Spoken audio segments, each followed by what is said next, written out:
Well, we just had a presidential debate last night, and not a whole bunch on housing. Because you see, housing is, in fact, the largest and most important issue facing the entire country, not just our personal businesses. Because with housing, well, we can't afford it, we aren't moving it, rents are up, the cost of living is up, and we are not shopping and purchasing as much as we otherwise would because we're spending all that money on housing. So you see, everything that drives the economy hits the skids when housing is unaffordable and we find ourselves in these precarious situations. That's where we're at right now. So the question then becomes, which candidate has the best solutions and how important is our issue of housing to them? Now, neither has done a great job at addressing these issues. However, we've looked up both candidates and their opinions. Now, we found some of their written solutions to some of these questions, and they're drastically different. So we're going to share some with you, and let us know in the comments down below what you think. Trump. Regulations alone are 30% the cost of a new home, and that's passed on to the home buyer. This will be gone. Remember, Trump's SCOTUS picks have voted against bureaucratic and economic roadblocks in the way. Trump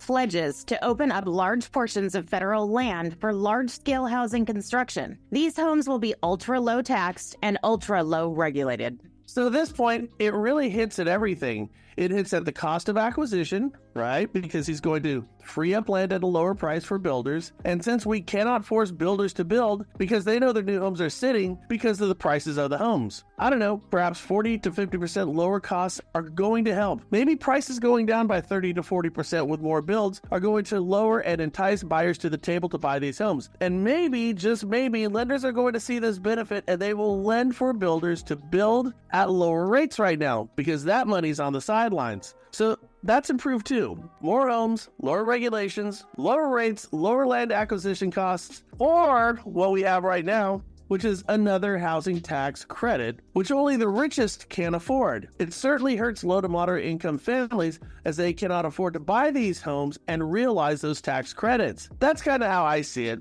What do you think about these pretty clearly pointed things that Trump says he's going to do? Let us know in the comments down below. And lastly, with Trump, he says we cannot ignore the flood of 21 million illegal aliens driving up housing costs. We have soldiers and veterans sleeping on the streets. Trump's plan will prohibit illegals from receiving any mortgages. Now, this one's kind of a loaded hot potato, isn't it? I mean, if you're here and you're paying taxes and you're working, why shouldn't you have the opportunity to buy a house? However, how about foreign investors buying homes that we should be owning? I say, let's do something about that. Vice President Harris's plan relies heavily on increasing the supply of multifamily and single-family housing, calling for the construction of 3 million new housing units for both rent and purchase. Well, that all sounds great, but how are you going to do it? Calling out construction on apartments for purchase or rent with builders who don't have to build unless you entice them? Listen, we're 8 million units short on housing right now, yet we have an abundance of homes on the market,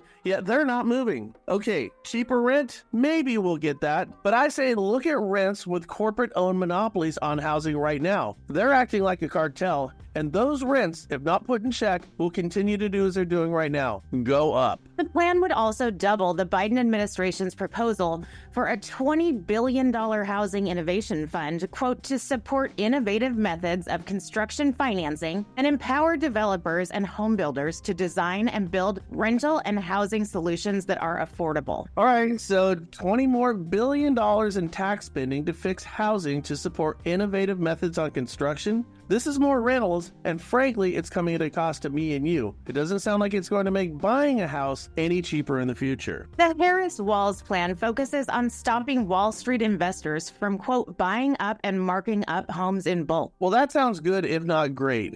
Listen, we had a debate last night, and we need to be talking about housing more. And we've been outlining this on our show over the past couple of years. Our economy runs on housing. So as we're going forward prior to the November elections, let's see what both candidates have to say. And remember to share your opinion not only with us, but share it with those around you, because there's a lot at stake not only for our industry, but everybody in this country.